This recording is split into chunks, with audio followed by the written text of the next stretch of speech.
Assalamualaikum warahmatullahi wabarakatuh. Kami dari kelompok 10 akan memaparkan materi tentang uji C kuadrat.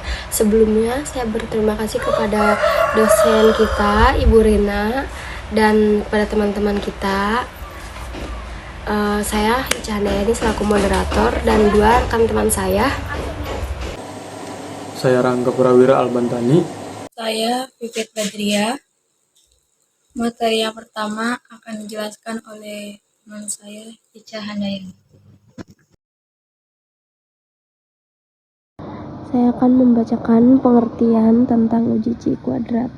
Uji C kuadrat atau X kuadrat adalah uji statistik non-parametrik yang digunakan untuk yang pertama, menguji perbedaan antara frekuensi observasi dan frekuensi harapan. Yang kedua, menilai apakah dua variabel kategorik memiliki hubungan asosiasi atau tidak, cocok untuk data skala nominal atau ordinal, tidak memerlukan asumsi distribusi normal.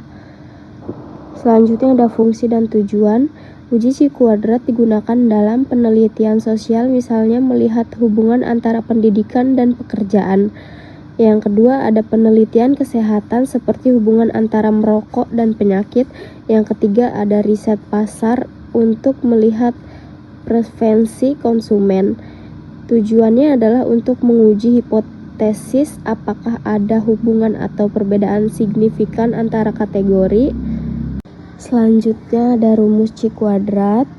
X kuadrat sama dengan sigma buka kurung O min E tutup kurung kuadrat dibagi E.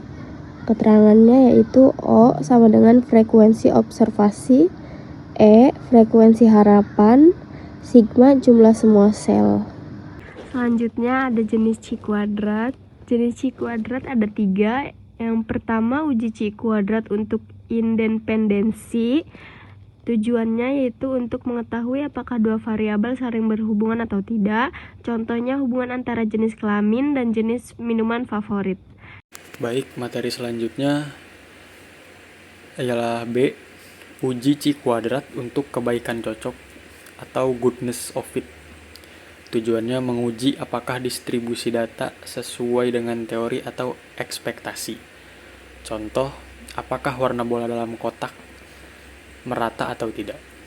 Selanjutnya C, uji C kuadrat untuk homogenitas.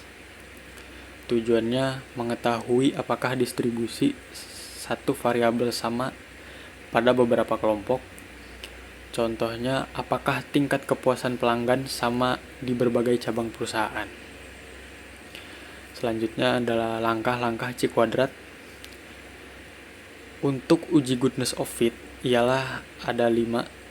Yang pertama, tentukan hipotesis 0 HO dan alternatif H1.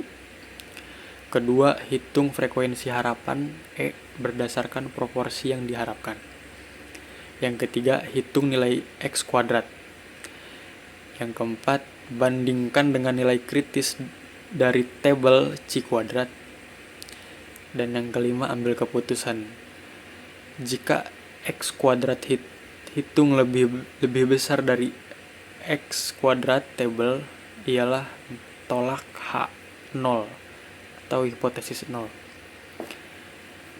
Dan jika X kuadrat hitung kurang dari sama dengan X kuadrat tabel, menjadi terima H. Selanjutnya B untuk uji independensi. Ya, awal-awal ialah buat tabel kontingensi atau dua arah.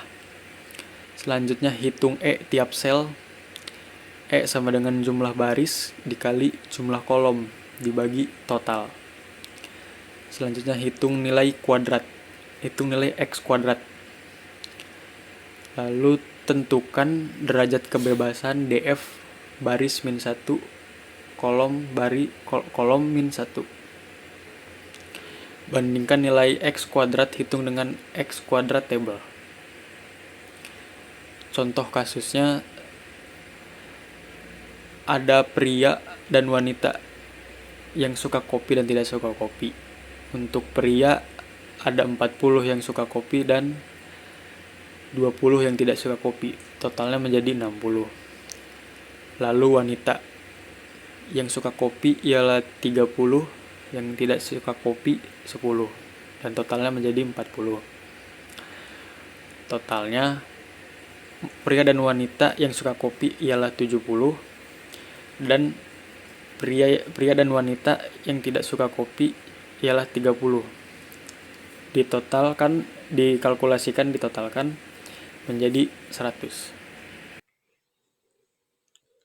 Angka frekuensi harapan E tiap sel. Misalnya, E pria suka kopi sama dengan 60 dikali 70 per 100 sama dengan 42.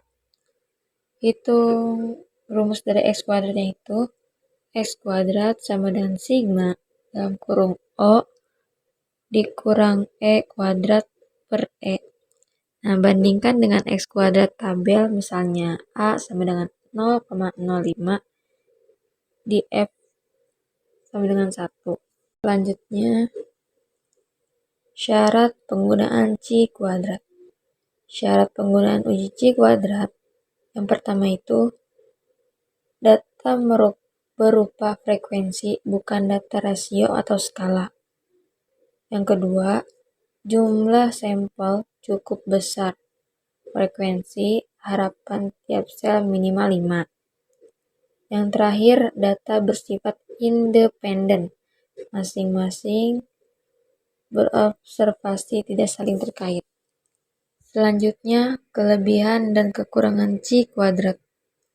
Yang dari kelebihan yang pertama, tidak memerlukan asumsi distribusi normal, cocok untuk data kategori.